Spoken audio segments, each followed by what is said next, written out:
قصه درد چناران سیه گشته چه زود، در دل آتش و دود. من و تن در تپش پرغم شب، همه در روع همان قصه تب. که شود دست به کار در دل فصل بهار، گرگ هار.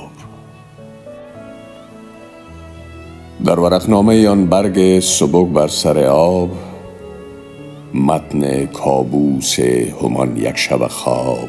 که مباد تا از آن وحشت آلوده بیاید به کنار، گرگ هار.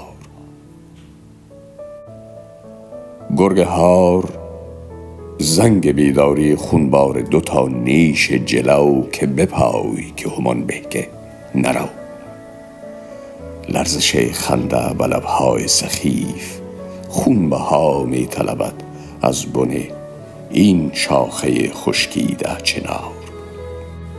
گرگ هار حزن پاییزی بیهوده بهار. من آن خسه برگ از بر شاخه رویده عبس، در بر یک شب تار زوزه هاید به کنار. نه تو آن بار سبک بر تن ترس، نه تو آن موج گریزنده غبار. گام تو تلخی آن کام حزین، دوش من از تو چه بار، گرگ هار.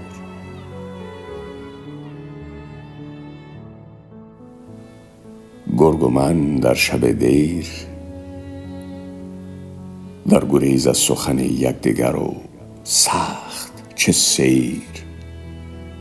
همچو آینه بشکست از قهر دیده هامان، ز ملامتگه بیگانه به زیر حرف تکرار کرار. خسته یک سو من و ترس، سوی دیگر تن بیمار همان گرگک